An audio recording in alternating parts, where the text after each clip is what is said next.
Chapter 3: How to Have Constant Energy. A Major League Baseball pitcher once pitched a game when the temperature was over 100 degrees. He lost several pounds as a result of the afternoon's exertion. At one stage of the game, his energy sagged. His method for restoring his ebbing strength was unique. He simply repeated a passage from the Old Testament. But they that wait upon the Lord and shall renew their strength. They shall mount up with wings as eagles. They shall run and not be weary, and they shall walk and not faint. Frank Hiller, the pitcher who had this experience, told me that reciting this verse on the pitcher's mound actually gave him a renewal of strength, so that he was able to complete the game with energy to spare. He explained the technique by saying, "I passed a powerful energy-producing thought through my mind." How we think, we feel has a definite effect on how we actually feel physically. If your mind tells you that you are tired, the body mechanism, the nerves, and the muscles accept the fact. If your mind is intensively interested, you can keep on at an activity indefinitely. Religion functions through our thoughts. In fact, it is a system of thought, discipline. By supplying attitudes of faith to the mind, it can increase energy. It helps you to accomplish prodigious activity by suggesting that you have ample support and resources of power. A friend in Connecticut, an energetic man full of vitality and vigor, says that he goes to church regularly to get his batteries charged. His concept is sound. God is the source of all energy. Energy in the universe, atomic energy, electrical energy, and spiritual energy. Indeed, every form of energy derives from the Creator. The Holy Book emphasizes this point when it says, "He giveth power to the faint, and to them that have no might he increased strength." In another statement, the Bible describes the energizing and re-energizing process. In him we live, that is, have vitality, and move, have dynamic energy, and have our being attain completeness. Contact with God establishes within us a flow of the same type of energy that recreates the world and that renews springtime every year. When in spiritual contact with God through our thought processes, the divine energy flows through the personality, automatically renewing the original creative act. When contact with the divine energy is broken, the personality gradually becomes depleted in body, mind, and spirit. An electric clock connected with an outlet does not run down and will continue indefinitely to keep accurate time. Unplug it, and the clock stops. It has lost contact with the power flowing through the universe.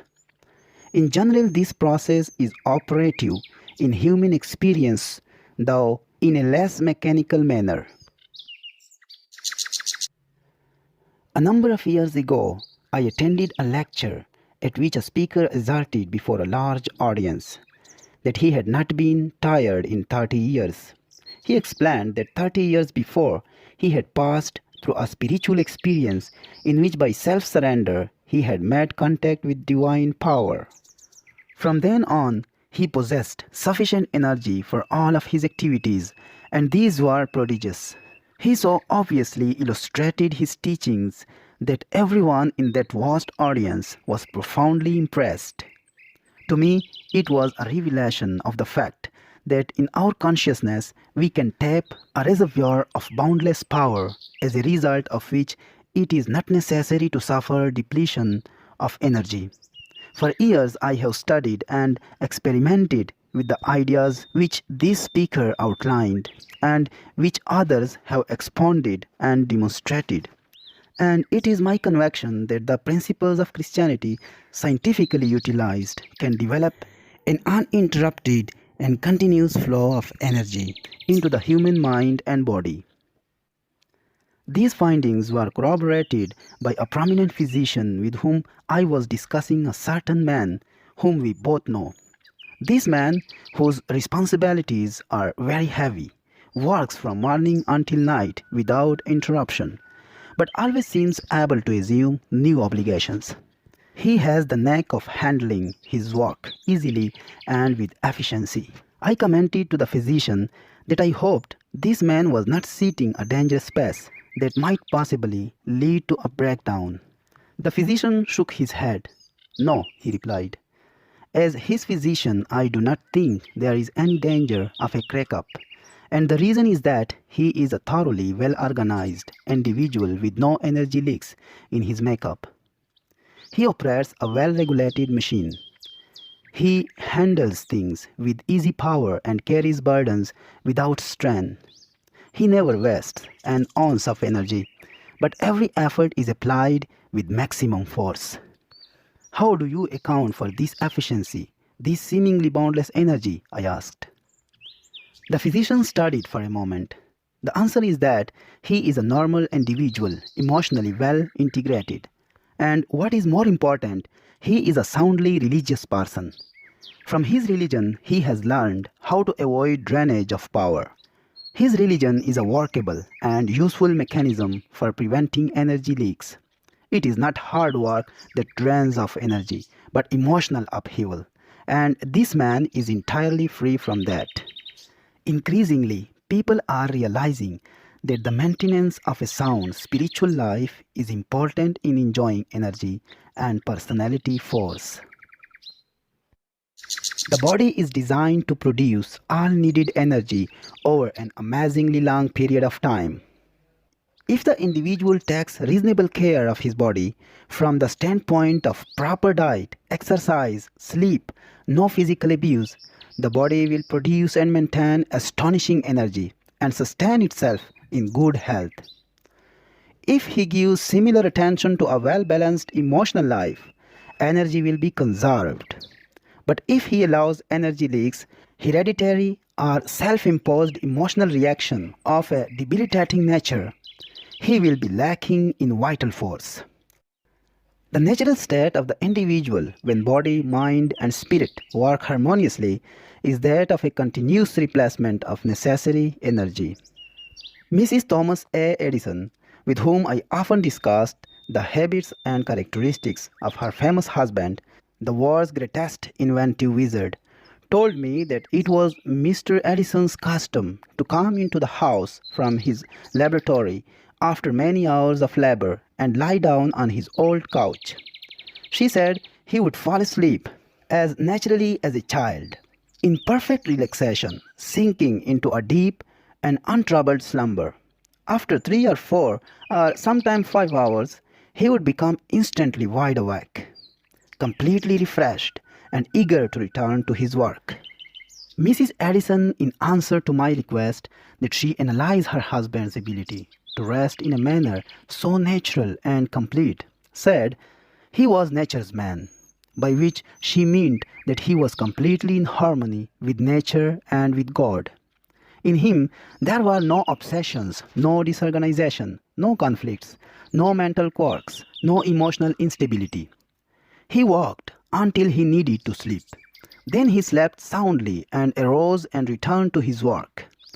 He lived for many years and was in many respects the most creative mind ever to appear on the American continent.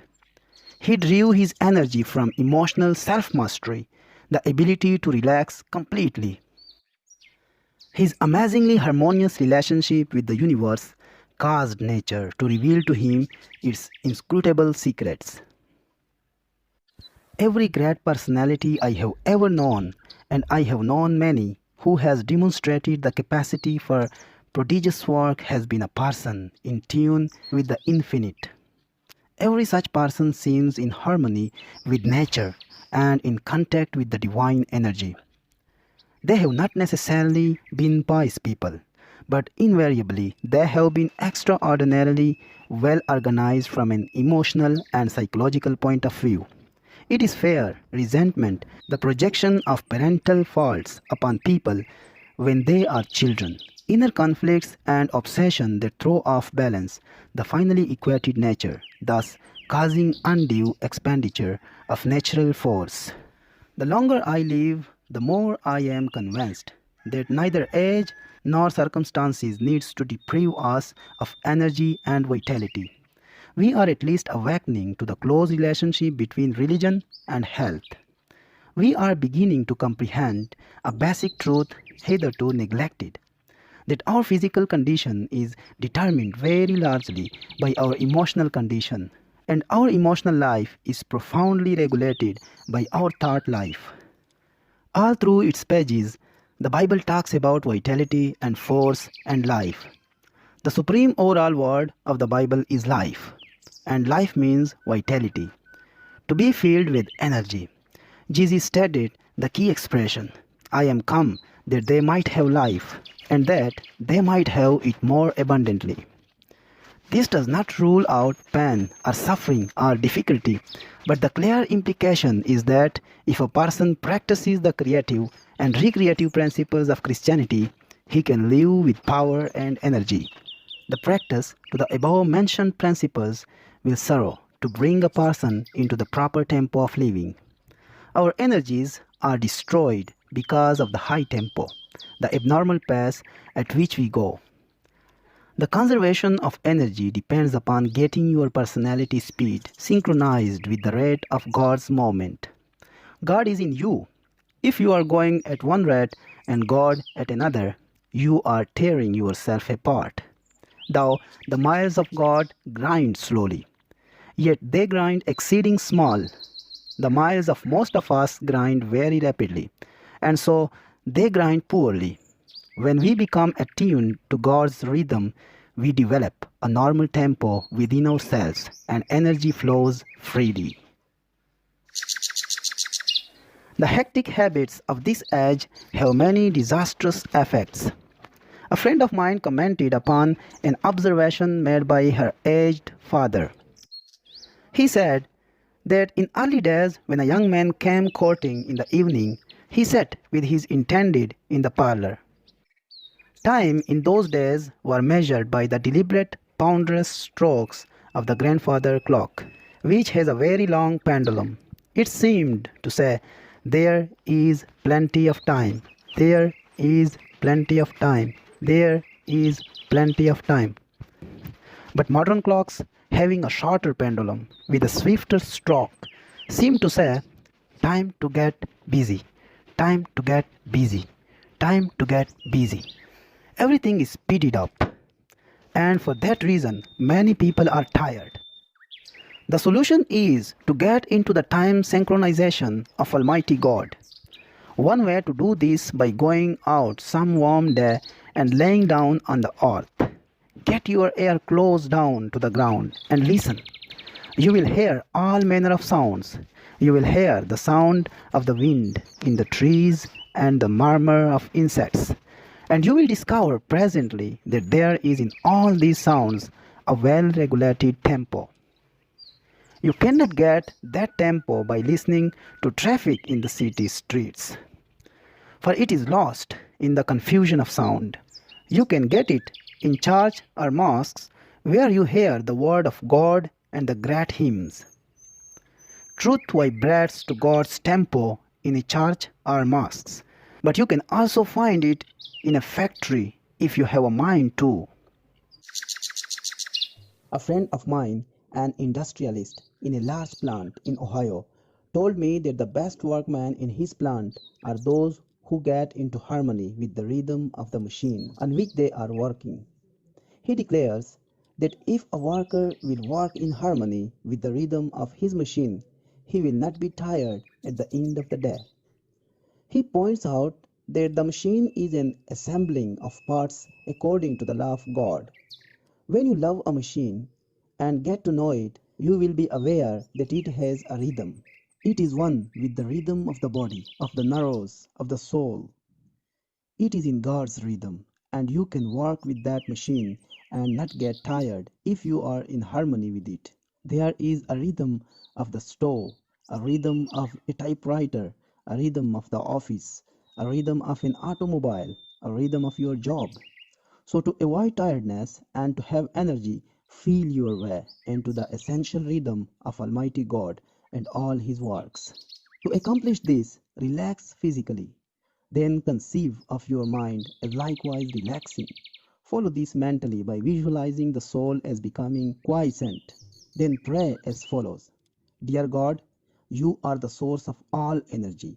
You are the source of the energy in the sun, in the atom, in all flesh, in the bloodstream, in the mind. I hereby draw energy from you as from an illimitable source. Then practice believing that you receive energy. Keep in tune with the infinite. Of course, many people are tired simply because they are not interested in anything. Nothing ever moves them deeply. To some people, it makes no difference what's going on or how things go. Their personal concerns are superior even to all crises in human history. Nothing makes any real difference to them except their own little worries, their desires, and their heads. They wear themselves out stewing around about a lot of inconsequential things that amount to nothing. So they become tired. They even become sick. The surest way not to become tired is to lose yourself in something in which you have a profound conviction. A famous statesman who made 7 speeches in one day was still boundless in energy. Why are you not tired after making 7 speeches? I asked. Because, he said, I believe absolutely in everything I said in those speeches. I am enthusiastic about my convictions. That's the secret. He was on fire for something. He was pouring himself out, and you never lose energy and vitality in so doing. You only lose energy when life becomes dull in your mind. Your mind gets bored and therefore tired doing nothing. You don't have to be tired. Get interested in something. Get absolutely enthralled in something. Throw yourself into it with abandon. Get out of yourself. Be somebody. Do something. Don't sit around moaning about things, reading the papers and saying, why don't they do something? The man who is out doing something is not tired. If you are not getting into good causes, no wonder you are tired. You are disintegrating. You are deteriorating. You are dying on the vine. The more you lose yourself in something bigger than yourself, the more energy you will have. You don't have time to think about yourself and get bogged down in your emotional difficulties. To live with constant energy, it is important to get your emotional faults corrected. You will never have full energy until you do.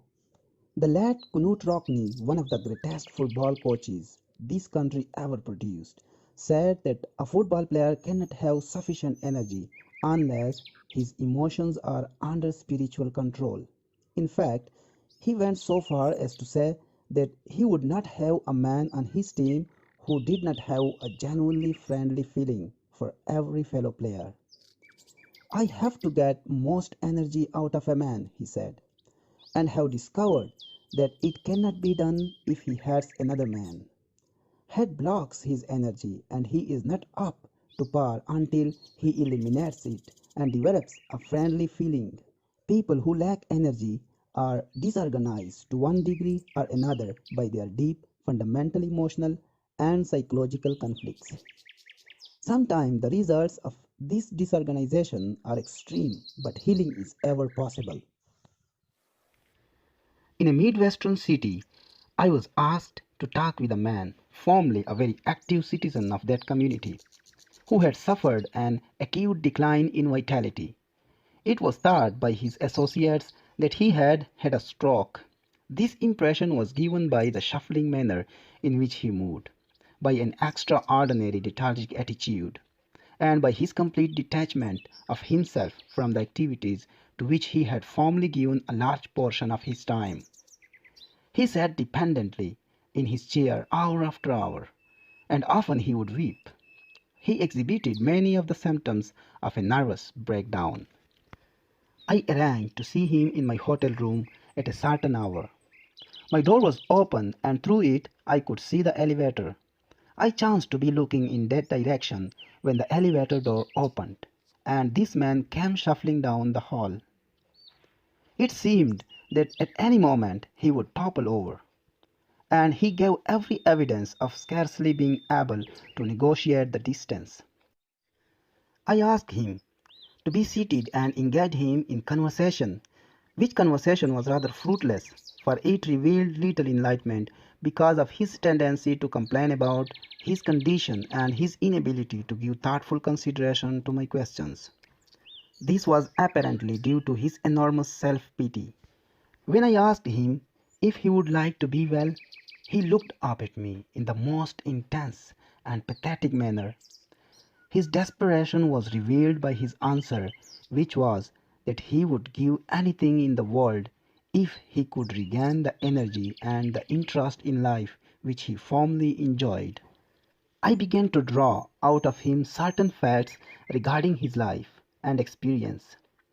These were all of a very innate nature, and many of them so deeply embedded in his consciousness that it was with the utmost difficulty that his personality yielded them up. They had to do with old infantile attitudes, fear that stemmed from earliest days, most of them deriving from the mother-child relationship. Not a few guilt situations appeared. It seemed that over the course of the year, these factors had accumulated like drifting sand across the channel of a river. The flow of power was gradually decreased so that an insufficient amount of energy was passing through. The man's mind was in such a complete state of retreating that a process of reasoning and enlightenment seemed quite impossible. I sought for guidance and found myself, quite to my surprise, standing beside him and placing my hand upon his head. I prayed, asking God to heal the man. I suddenly became aware of what seemed to be the passing of power through my hand, which rested upon his head. I hasten to add that there is no healing power in my hand, but now and then a human being is used as a channel. And it was evidently so in this instance, for presently the man looked up with an expression of the utmost happiness and peace, and he said simply, "He was here, he touched me, I feel entirely different." From this time on his improvement was pronounced, and at the present time he is practically his old self again, except for the fact that he now possesses a quiet and serene confidence which was not present previously. Apparently, the clogged channel in his personality through which the passage of power had been impeded was opened by an act of faith, and the free flow of energy was renewed. The facts suggested by this incident are that such healings do take place, and that a gradual accumulation of psychological factors can cut off the flow of energy. The further fact is stressed, and these same factors are susceptible to the power of faith to energy within an individual. The effect of guilt and fear feelings of energy is widely recognized by all authorities having to do with the problems of human nature. The quantity of vital force required to give the personality relief from either guilt or fear or a combination of each is so great that often only a fraction of energy remains for the discharge of the fractions of living. Energy drainage occasioned by fear and guilt is of such an amount as to leave little power to be applied to a person's job. The result is that he tries quickly, not being able to meet the full requirements of his responsibility. He retreats into an apathetic, dull, listless condition, and is indeed even ready to give up and fall back sleepily in a state of enervation. A businessman was referred to me by a psychiatrist whom the patient had been consulting. It appeared that the patient, gradually regarded as quite morally strict and upright, had become involved with a married woman. He had attempted to break off this relationship, but was encountering resistance from his partner in infidelity. Although he had earnestly besought her to abandon their practice to allow him to return to his former state of respectability, she had threatened him with the possibility that he might enlighten her husband concerning these escapades if he insisted in his desire to cease the relationship. The patient recognized the fact that if the husband became apprised of the situation, it would result in disgrace for him in his community.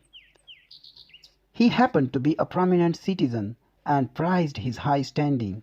As a result of his fear of exposure and a sense of guilt, he had been unable to sleep or rest. And since this had gone on for 2 or 3 months, he was in a very serious slump in energy and did not possess the vitality to perform his job efficiently. Inasmuch as some important matters were pending, the situation was serious. When the psychiatrist suggested that he see me, a clergyman, because of his inability to sleep, he remonstrated by saying there was no way in which a clergyman could do correct the condition which caused his sleeplessness. But, on the contrary, he felt that a medical doctor might supply effective medication. When he stated his attitude to me, I simply asked him how he expected to sleep when he had two very annoying and unpleasant bedfellows with whom he was attempting to sleep.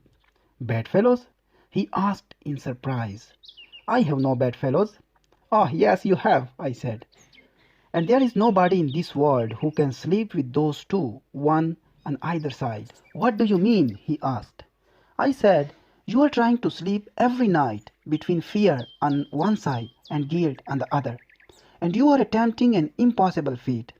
It makes no difference how many sleeping pills you take, and you admit you have taken many such pills, but they have had no effect upon you.